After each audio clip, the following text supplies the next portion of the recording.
Hi, S L ടോക്സിന്റെ പുതിയൊരു വീഡിയോയിലേക്ക് എല്ലാവർക്കും സ്വാഗതം. ഒരു റിലേഷൻഷിപ്പ് ആകുന്ന സമയത്ത് നമ്മൾ സ്നേഹിക്കുന്ന ആള് മറ്റാരോടെങ്കിലും ഒരുപാട് സംസാരിച്ചു കഴിഞ്ഞാൽ അല്ലെങ്കിൽ അടുത്തിടപഴകി കഴിഞ്ഞാൽ നമുക്ക് എല്ലാവർക്കും ഒരു ജലസി ഫീൽ ചെയ്യാറുണ്ട്. സ്വാഭാവികമായിട്ടുണ്ടാവുന്ന കാര്യമാണ്. അതേപോലെ നമ്മുടെ പാർട്ട്ണർക്ക് ചെറിയൊരു ജലസി ഉണ്ടാവണം എന്നുള്ളത് നമ്മളൊക്കെ ആഗ്രഹിക്കുന്ന കാര്യമാണ്. നമ്മുടെ കാര്യത്തിൽ അങ്ങനെ കുറച്ചൊക്കെ ഒരു സ്വാർത്ഥത അവർക്ക് ഉണ്ടാവണം, ചെറിയ രീതിയിലൊരു ജലസിയൊക്കെ അവർക്ക് ഫീൽ ചെയ്യണം, ഇങ്ങനെയൊക്കെ നമ്മൾ വിചാരിക്കും. അതൊക്കെ നമ്മൾ എൻജോയ് ചെയ്യുന്ന കാര്യമാണ്. പക്ഷേ മിക്കവരും ഇത് ഓപ്പണായിട്ട് പറയാറില്ല. അതായത് ഇപ്പോൾ സ്ത്രീകളായാലും പുരുഷന്മാരായാലും എനിക്ക് ഇതിഷ്ടമല്ല, അല്ലെങ്കിൽ എനിക്കിങ്ങനെ കാണുമ്പോൾ വല്ലാണ്ട് പറ്റിയിട്ടൊന്നുമില്ല എന്നുള്ള രീതിയിലൊന്നും അവർ പറയില്ല. ചില ആളുകൾ പറയുന്നവരുണ്ട്, എന്നാൽ കൂടുതൽ ആളുകളും അത് പുറത്ത് കാണിക്കാത്തവരാണ്. അതായത് അവർക്കൊരു ജലസി ഫീൽ ചെയ്ത് എന്നുണ്ടെങ്കിൽ പോലും അവരത് പുറത്ത് കാണിക്കാറില്ല എന്നുള്ളതാണ്. അപ്പം ഇന്ന് ഞാൻ നിങ്ങളോട് പറയാൻ പോകുന്നത്, ഇന്നത്തെ വീഡിയോ പുരുഷന്മാർക്ക് വേണ്ടിയിട്ടുള്ളതാണ്. നിങ്ങൾ സ്നേഹിക്കുന്ന ആ ഒരു പെൺകുട്ടിക്ക് ഇപ്പോൾ ഏതെങ്കിലും രീതിയിൽ ഇപ്പം നിങ്ങൾ ആരോടെങ്കിലും സംസാരിക്കുമ്പോഴൊക്കെ ഒരു ജലസി ഫീൽ ചെയ്തിട്ടുണ്ടെങ്കിൽ അത് അവർ തുറന്നു പറഞ്ഞിട്ടില്ലെങ്കിലും നമുക്ക് മനസ്സിലാക്കാൻ പറ്റുന്നത് ഏതൊക്കെ രീതിയിലാണ്, അതായത് ഏതൊക്കെ കാര്യങ്ങൾ അത് മനസ്സിലാക്കാൻ നമ്മളെ സഹായിക്കും, എങ്ങനെ തിരിച്ചറിയാൻ പറ്റും എന്നുള്ളതാണ്. അപ്പോൾ നമുക്കത് എന്തൊക്കെയാണ് അതിന് നമ്മളെ സഹായിക്കുന്ന കാര്യങ്ങൾ എന്നുള്ളത് നോക്കാം. ഒന്നാമത്തെ ഒരു കാര്യം എന്ന് പറയുന്നത്, ഇവർ എക്സ്ട്രാ ക്യൂരിയസ് ആയിരിക്കും എന്നുള്ളതാണ്. അതായത് ഇപ്പം നിങ്ങൾ ആരോടെങ്കിലും സംസാരിക്കുന്നത് കണ്ടു എന്ന് വിചാരിക്കാം. അപ്പോൾ ആ ഒരു പെൺകുട്ടിയെ നിങ്ങൾ സ്നേഹിക്കുന്ന പെൺകുട്ടിക്ക് വല്ലാണ്ടൊന്നും അറിയില്ല. ചിലപ്പോൾ നിങ്ങൾ പറഞ്ഞിട്ടൊന്നും ഉണ്ടാവില്ല, വലിയ രീതിയിൽ കമ്പനിയൊന്നും അല്ലാത്തതുകൊണ്ട് നിങ്ങൾ പറഞ്ഞിട്ടുണ്ടാവില്ലായിരിക്കാം.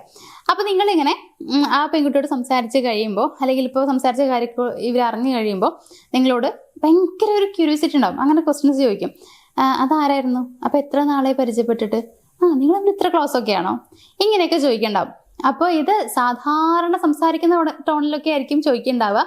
പക്ഷേ ഓവറായിട്ട് ഇവർ ഭയങ്കരമായിട്ട് ശ്രദ്ധിക്കാൻ തുടങ്ങും എന്നുള്ളതാണ്. അതായത് കൂടുതൽ ഡീറ്റെയിൽസ് അവർ ചോദിക്കാൻ തുടങ്ങും. ഇങ്ങനെ ഓരോരോ കാര്യങ്ങളായിട്ട് ചോദിച്ചുകൊണ്ടേയിരിക്കും. അപ്പം ഇപ്പോൾ ജസ്റ്റ് 1-2 ക്വസ്റ്റ്യൻസ് ചോദിച്ചിട്ടുള്ളൂ എന്ന് വിചാരിക്കാം. നിങ്ങളടുത്ത് അതാരാ, അപ്പോൾ എപ്പോഴും നിങ്ങൾ പരിചയപ്പെട്ടത്, കുറേ ആയോ, ഇങ്ങനെയൊക്കെ ഇത് ചോദിക്കണ്ടാവുള്ളൂ. പിന്നെ നിങ്ങൾ എന്തെങ്കിലും ടോപ്പിക്ക് സംസാരിച്ചു എന്ന് വിചാരിക്കുക. ഇത് സംസാരിച്ചുകൊണ്ട് ഇരിക്കുന്നതിൻ്റെ ഇടയിലും ചിലപ്പോൾ വീണ്ടും ഈ ടോപ്പിക്കിൽ തന്നെ തിരിച്ചു വരും. അല്ല, അപ്പം നിങ്ങൾ ഭയങ്കര ക്ലോസ് ഒക്കെയാണ്, അപ്പോൾ അത്രയും മുതലുള്ള പരിചയം, ഇങ്ങനെ വീണ്ടും ആ ഒരു കാര്യത്തെക്കുറിച്ച് തന്നെ ചോദിക്കും എന്നുള്ളതാണ്. അതായത് ആളുടെ ഉള്ളിലുള്ള അറിയണമെന്ന് ആഗ്രഹിക്കുന്ന കാര്യം മുഴുവനായിട്ട് അറിയുന്നത് വരെ ഇതിനെക്കുറിച്ച് നിങ്ങളോട് ചോദിച്ചുകൊണ്ടേയിരിക്കും. അങ്ങനെ കൂടുതൽ ഡീറ്റെയിൽസ് ആൾ ചോദിക്കുന്നുണ്ട്, ഭയങ്കര ക്യൂരിയോസിറ്റി ഉണ്ട് ഇത് അറിയാനായിട്ടെന്നുണ്ടെങ്കിൽ അത് നമുക്കൊരു സൈനായിട്ട് എടുക്കാം, ആൾക്കൊരു ജലസി ഫീൽ ചെയ്തിട്ടുണ്ട് എന്നുള്ളതിന്റെ. രണ്ടാമത്തെ ഒരു കാര്യം എന്ന് പറയുന്നത്, ചെറിയ രീതിയിലുള്ള മൂഡ് ചേഞ്ചസ് കാണാൻ പറ്റും എന്നുള്ളതാണ്. വളരെ നോർമലായിട്ട് ഇരുന്നിരുന്ന ആ പെൺകുട്ടി, അതായത് നിങ്ങൾ സ്നേഹിക്കുന്ന ആ ഒരു പെൺകുട്ടി പെട്ടെന്ന് പല കാര്യങ്ങളും ആളെ ഇറിറ്റേറ്റ് ചെയ്യുന്ന പോലെ ആൾക്ക് ഫീൽ ചെയ്യും. അതായത് ഇപ്പോൾ ഒരാളുടെ പേര് നിങ്ങൾ ഇടയ്ക്കിടയ്ക്ക് പറയുമ്പോൾ ആൾക്ക് അത് ചെറിയൊരു ഇറിറ്റേഷൻ പോലെ, അത് പെട്ടെന്ന് ദേഷ്യം വരും. ഏതെങ്കിലും ഒരു പെൺകുട്ടിയുടെ പേരൊക്കെ ആണെങ്കിലും നിങ്ങളിപ്പോൾ അവരെക്കുറിച്ച് ഇടയ്ക്കിടയ്ക്ക് പറയാമെന്നുണ്ടെങ്കിൽ ചിലപ്പോൾ ഈ പെൺകുട്ടിക്ക് അത്ര മീൻസ് നിങ്ങൾ സ്നേഹിക്കുന്ന പെൺകുട്ടിക്ക് വലിയ രീതിയിലുള്ള ഇഷ്ടം തോന്നണമെന്നില്ല. അപ്പോൾ പെട്ടെന്ന് ഇങ്ങനെ ദേഷ്യം വരുന്ന പോലെ അല്ലെങ്കിൽ ഇറിറ്റേഷൻ ആവുന്ന പോലെ കാണിക്കുന്നുണ്ടായിരിക്കും. അതേപോലെ തന്നെ ചിലപ്പോൾ സൈലൻ്റ് ആയിട്ടിരിക്കും, മിണ്ടാണ്ടിരിക്കും ആ ഒരാളെക്കുറിച്ച് പറയുന്ന സമയത്ത്. അതല്ലെങ്കിൽ തീരെ താല്പര്യമില്ലാത്ത രീതിയിൽ നിങ്ങൾക്ക് റിപ്ലൈസ് തരും, ഇങ്ങനെയൊക്കെ പറയും. അപ്പോൾ ഇങ്ങനെ തീരെ താല്പര്യമില്ലാണ്ടും ആ ഒരാളെക്കുറിച്ച് സംസാരിക്കുമ്പോൾ ഭയങ്കര ഒരു ദേഷ്യം പോലെയും വെറുപ്പ് പോലെയോ കാണിക്കുന്നുണ്ടെങ്കിൽ, അതല്ലെങ്കിൽ ചിലപ്പോൾ നിങ്ങൾ ഈ ഒരാളെക്കുറിച്ച്, ഈ ഒരു വേറെ ഏതെങ്കിലും ഒരു പേഴ്സണെ കുറിച്ച് ഭയങ്കരമായിട്ട് സംസാരിക്കുമ്പോൾ ഇവരിങ്ങനെ കേട്ടോണ്ടിരുന്നിട്ടുണ്ടാവും. കുറച്ച് കഴിയുമ്പോൾ നിങ്ങളുടെ അടുത്ത് മിണ്ടുന്നേ ഉണ്ടാവില്ല. അപ്പോൾ നിങ്ങൾ വിചാരിക്കും, എന്താ പെട്ടെന്ന് ഇപ്പം എന്താ, ഞാൻ ഇപ്പോൾ ഒന്നും പറഞ്ഞിട്ടൊന്നുമില്ലല്ലോ, പിന്നെ എന്ത് നിങ്ങൾ ദേഷ്യം കാണിക്കണം എന്ന് നിങ്ങൾ വിചാരിക്കും. സംഭവം നിങ്ങൾ കുറച്ച് നേരത്തെ മറ്റാരെയോ കുറിച്ച് പറഞ്ഞത് ആൾക്ക് ഇഷ്ടപ്പെടാത്തതുകൊണ്ടാണ് ആളിങ്ങനെ സൈലൻ്റ് ആയിട്ട് മിണ്ടാണ്ടിരിക്കുന്നുണ്ടാവുക. പക്ഷെ അത് നിങ്ങൾ പറയുന്ന സമയത്ത് അവർ ഓപ്പണായിട്ട് അവരുടെ ആ ഒരു ഫീല് തുറന്ന് കാണിക്കണമെന്നില്ല. അപ്പോൾ ഇത് നിങ്ങൾ മനസ്സിലാക്കുക, ആളുടെ പെട്ടെന്ന് ഉണ്ടാകുന്ന മൂഡ് ചേഞ്ചസ് ആ ഒരു പേഴ്സണെ കുറിച്ച് കേൾക്കുന്ന സമയത്ത് അത് നോക്കിയിട്ടും നിങ്ങൾക്ക് മനസ്സിലാക്കാൻ പറ്റും അവർക്ക് ജലസി ഉണ്ടോ ഇല്ലേ എന്നുള്ളത്. മൂന്നാമത്തെ ഒരു കാര്യം എന്ന് പറയുന്നത്, ഇടയ്ക്കിടയ്ക്ക് ആളെ കമ്പയർ ചെയ്യും. ഈ കമ്പയർ ചെയ്യുന്നത് എങ്ങനെയാണെന്നുള്ളത് അറിയോ? ആ പെൺകുട്ടി, നിങ്ങൾ സ്നേഹിക്കുന്ന പെൺകുട്ടി, അവളെയും അതേപോലെ നിങ്ങൾ ആരുമായിട്ടാണോ കൂടുതൽ സംസാരിച്ചിട്ടുള്ളത്, അല്ലെങ്കിൽ ആരോടാണോ ആൾക്കൊരു ജലസി ഫീൽ ചെയ്തിട്ടുള്ളത്, ആ ഒരു വ്യക്തിയെയും കൂടി രണ്ടുപേരും ചേർത്തിട്ട് ആൾ കമ്പയർ ചെയ്യും. അതെങ്ങനെയായിരിക്കും എന്നറിയോ? ആളെങ്ങനെ ജസ്റ്റ് പറയുന്നുണ്ടായിരിക്കും, അല്ലെങ്കിലും എനിക്കല്ലെങ്കിലും ഒന്നും ഓക്കെ അല്ലല്ലോ, അവൾക്കല്ലേ എല്ലാം പെർഫെക്റ്റ്, എല്ലാവർക്കും അവളല്ലേ ഭയങ്കര ഇഷ്ടം, ഇങ്ങനെയായിരിക്കും പറയുന്നുണ്ടാവുക. അപ്പം ഇങ്ങനെ പറയുമ്പോൾ ശരിക്കും ആൾക്ക് ജലസി ആണ് എന്നുള്ളത് പുറത്ത് കാണിക്കുന്നുമില്ല, അത് തുറന്നു പറയുന്നുമില്ല, എന്നാൽ കമ്പയർ ചെയ്യുന്നുണ്ട്. അപ്പൊ ഇങ്ങനെ അവളെ തന്നെ അവളിങ്ങനെ കമ്പയർ ചെയ്ത് കാണിക്കുന്നുണ്ടെങ്കിൽ, ഞാനൊന്നും അല്ല, എന്നെ ഒന്നും ആരും ഇഷ്ടമല്ലല്ലോ, എല്ലാവർക്കും ഇഷ്ടം അവളെ അല്ലേ എന്നൊക്കെ പറയുന്നുണ്ടെങ്കിൽ, അത് നിങ്ങൾക്ക് അവളോട് അത്രയും ഇഷ്ടമുണ്ട് എന്നുള്ളതും, അതല്ലെങ്കിൽ ആ ഒരു നിങ്ങളുടെ റിലേഷൻഷിപ്പിനോട് ആൾക്കൊരു താല്പര്യമില്ല, ഒരു ജലസിയൊക്കെ ആ പെൺകുട്ടിയോട് ഫീൽ ചെയ്യുന്നുണ്ട് എന്നുള്ളതിന്റെ മറ്റൊരു സൂചനയാണ്. ഇനി നാലാമത്തെ ഒരു കാര്യം എന്ന് പറയുന്നത്, നിങ്ങളുടെ അട്രാക്ഷൻ സീക്ക് ചെയ്യാൻ ആൾ ശ്രമിക്കും എന്നുള്ളതാണ്. അതായത് നിങ്ങളുടെ അട്രാക്ഷൻ കിട്ടണം എന്നുള്ളത്, നിങ്ങൾ അവളെ ശ്രദ്ധിക്കണം എന്നുള്ളത് അവൾ ആഗ്രഹിക്കും, നിങ്ങൾ സ്നേഹിക്കുന്ന പെൺകുട്ടി. അതിന് വേണ്ടിയിട്ട് ആള് ഭയങ്കരമായിട്ട് നിങ്ങളോട് സംസാരിക്കും. അതേപോലെ അതായത് നിങ്ങൾ ഭയങ്കര ഇഷ്ടപ്പെടുന്ന പോലെ ആ ഒരു രീതിയിലേക്ക് ആൾ മാറാനും ആക്ട് ചെയ്യാനും ശ്രമിക്കും. അതേപോലെ തന്നെ നിങ്ങളുടെ അട്രാക്ഷൻ പിടിച്ചു പറ്റാൻ കഴിയുന്ന രീതിയിലുള്ള കാര്യങ്ങളൊക്കെ ആൾ ചെയ്തുകൊണ്ടിരിക്കും എന്നുള്ളതാണ്. അതെന്താണെന്ന് വെച്ച് കഴിഞ്ഞാൽ ഒരു കോമ്പറ്റീഷൻ ഫീലാണ് ആളുടെ മനസ്സിലുള്ളത്. അവളേക്കാൾ കുറച്ചുകൂടി മികച്ചതായിട്ട് എൻ്റെ പാർട്ട്ണർക്ക് എന്നെ ഫീൽ ചെയ്യണം, അതിന് വേണ്ടിയിട്ടുള്ള ഒരു എന്താ പറയുക, അതിന് വേണ്ടിയിട്ട് ഓരോ കാര്യങ്ങൾ ചെയ്യുന്നതും ഒക്കെയാണ്. ആ ഒരു വെപ്രാളം കാര്യങ്ങളൊക്കെയാണ് നിങ്ങൾ കാണുന്ന, അവർ കാട്ടിക്കൂട്ടുന്ന കുറേ കാര്യങ്ങളൊക്കെ. നിങ്ങൾ മനസ്സിലാക്കുക അവരുടെ മാനസികാവസ്ഥ. അവർക്ക് പെൺകുട്ടികൾക്ക് പൊതുവെ നിങ്ങൾ മറ്റാരെക്കുറിച്ച് നോക്കുന്നതോ അല്ലെങ്കിൽ അവരെക്കുറിച്ച് പറയുന്നതൊന്നും വലിയ ഇഷ്ടമല്ല. അപ്പൊ അതിന്റെ ഭാഗമായിട്ടൊക്കെയാണ് അവരിങ്ങനെയോ കാണിക്കുന്നുണ്ടാവുക. സത്യം പറഞ്ഞ പാവങ്ങളൊക്കെയാണ്. അപ്പോൾ ഇവരിങ്ങനെ ചെയ്യുന്നുണ്ടെങ്കിൽ, അതായത് ഇങ്ങനെ പെട്ടെന്ന് നിങ്ങളുടെ ഒരു അട്രാക്ഷൻ കിട്ടാൻ വേണ്ടി ആൾ കുറേ കാര്യങ്ങൾ ചെയ്യുന്നുണ്ടെങ്കിൽ, ഭയങ്കരമായിട്ട് ആൾ സംസാരിക്കുക, നിങ്ങൾ ഇഷ്ടപ്പെടുന്ന രീതിയിലേക്ക് മാറാൻ ശ്രമിക്കുക, ഇങ്ങനെയൊക്കെ ആൾ ചെയ്യുന്നുണ്ടെങ്കിൽ അതെന്താ വെച്ച് കഴിഞ്ഞാൽ ആ ഒരു പെൺകുട്ടി അതിനേക്കാൾ മികച്ചൊരു പേഴ്സൺ ആയിട്ട് ഇവൾക്ക് മാറണം. നിങ്ങൾക്ക് അത് ഫീൽ ചെയ്യണം. എന്നുവെച്ചാൽ ഇവളാണ് ബെറ്റർ എന്നുള്ളത് നിങ്ങൾക്ക് തോന്നണം എന്നതിന് വേണ്ടിയിട്ട് ഇവർ ഓരോന്ന് കാണിക്കുന്നത്.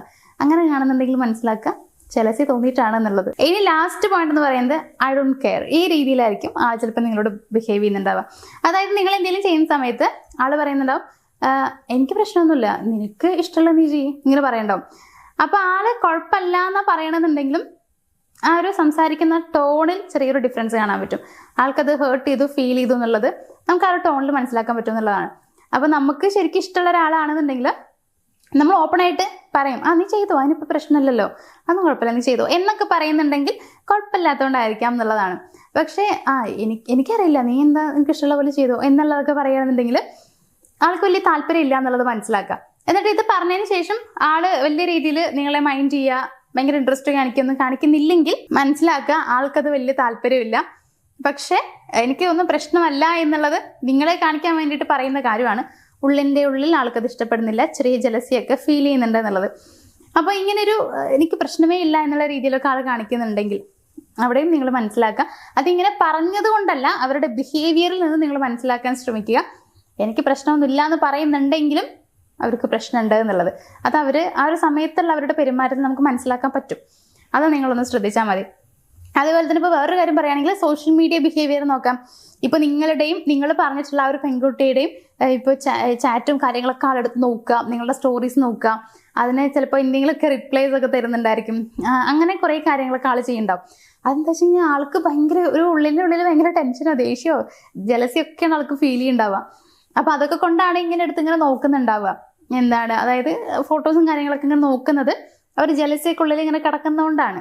അപ്പോൾ ഇത്രയും കാര്യങ്ങളൊക്കെ നോക്കിക്കൊണ്ട് നമുക്ക് മനസ്സിലാക്കാൻ പറ്റും അവർക്ക് ഇപ്പോൾ നിങ്ങൾ മറ്റൊരു പെൺകുട്ടിയോട് സംസാരിക്കുമ്പോൾ അല്ലെങ്കിൽ കൂടുതൽ അടുത്തിടപഴകുന്ന സമയത്ത് ജലസി ഫീൽ ചെയ്യുന്നുണ്ടോ ഇല്ലേ എന്നുള്ളത്. ജലസിയൊക്കെ എല്ലാവർക്കും ഫീൽ ചെയ്യും. ആത്മാർത്ഥമായി പാർട്ട്ണറെ സ്നേഹിക്കുന്ന ഏതൊരാൾക്കും ജലസി ഫീൽ ചെയ്യാൻ സാധ്യതയുണ്ട്. അങ്ങനെ ഇല്ലാന്നുണ്ടെങ്കിൽ, ഒരു ജലസിയും തോന്നുന്നില്ല, ഒന്നും തോന്നുന്നില്ല, ഒരു ഫീലിങ്സും ഇല്ലാന്നുണ്ടെങ്കിൽ അവിടെ ആത്മാർത്ഥ സ്നേഹം ഇല്ല എന്നുള്ളതാണ് എൻ്റെ അഭിപ്രായം. അപ്പോൾ ഇത്രയും കാര്യങ്ങൾ വെച്ചുകൊണ്ട് നിങ്ങൾ മനസ്സിലാക്കുക, അവർ നിങ്ങളോട് ഡയറക്റ്റായിട്ട് എനിക്ക് ജലസി ഉണ്ടെന്ന് പറഞ്ഞിട്ടില്ലെങ്കിലും അവർക്ക് അതുണ്ടെങ്കിൽ ഈ പറയുന്ന കാര്യങ്ങളൊക്കെ നമുക്ക് കാണാൻ പറ്റും എന്നുള്ളതാണ്. എല്ലാതും അല്ല, എന്നാലും ഇതിലുള്ള ചില കാര്യങ്ങൾ നോക്കിക്കൊണ്ട് നമുക്കത് അറിയാൻ പറ്റും. അപ്പോൾ എന്തായാലും ഇത്രയും കാര്യങ്ങൾ നോക്കിക്കൊണ്ട് നിങ്ങൾ മനസ്സിലാക്കുക അവർക്ക് എന്താണ് ഈ റിലേഷൻഷിപ്പിലുള്ളത്, അല്ലെങ്കിൽ അവർക്ക് ഈ റിലേഷൻഷിപ്പിൽ നിങ്ങളോട് ആത്മാർത്ഥതയുണ്ടോ ഇല്ലേ, നിങ്ങൾ ആരോടെങ്കിലും സംസാരിക്കുമ്പോൾ ആൾക്കത് ഇഷ്ടപ്പെടുന്നുണ്ടോ ഇല്ലേ എന്നുള്ളതൊക്കെ നിങ്ങൾ നോക്കി മനസ്സിലാക്കുക. അവർക്ക് ജലസി ഉണ്ട് എന്നുള്ളത് കൊണ്ട് അവർക്ക് നിങ്ങളെ ഇഷ്ടമല്ല എന്നുള്ളതോ നിങ്ങളെ കൺട്രോൾ ചെയ്ത് നിർത്താൻ ശ്രമിക്കും എന്നുള്ളതൊന്നും ഒരു അർത്ഥമില്ല. അങ്ങനെ നിങ്ങൾ തെറ്റിദ്ധരിക്കരുത്. ഇതൊക്കെ ഇഷ്ടത്തിന്റെ ഭാഗമായിട്ട് മാത്രം കാണുക. പക്ഷേ ഈ ഒരു ജലസി ഓവറായിട്ട് ഫീൽ ചെയ്യുകയാണെങ്കിൽ, നല്ല രീതിയിൽ ഓവറായിട്ട് നിങ്ങൾക്ക് തോന്നുന്നുണ്ടെങ്കിൽ അത് സൂക്ഷിക്കണം. കാരണം പിന്നീട് അത് പതിയെ പതിയെ ടോക്സിക്കിലേക്ക് പോകാൻ സാധ്യതയുണ്ട്. ഒരു പരിധി വരെ നമുക്ക് വലിയ പ്രശ്നമില്ല. അപ്പോൾ എന്തായാലും ഈ ഒരു വീഡിയോ കുറേ പേർക്ക് ഉപകാരമായിട്ടുണ്ടാകും എന്നുള്ളൊരു വിശ്വാസം എനിക്കുണ്ട്. അപ്പോൾ എന്തായാലും ഈ ഒരു വീഡിയോ ഞാനിവിടെ വെച്ച് വൈൻഡപ്പ് ചെയ്യാണ്. വീഡിയോ ഇഷ്ടമായിട്ടുള്ളവരാണെങ്കിൽ ഒന്ന് ലൈക്ക് ചെയ്യാനും ഷെയർ ചെയ്യാനും മറക്കാതിരിക്കുക. ചാനലൊന്ന് സബ്സ്ക്രൈബ് ചെയ്യാനും മറക്കരുത്. അപ്പോൾ നമുക്ക് മറ്റൊരു വീഡിയോയിൽ കാണാം. താങ്ക്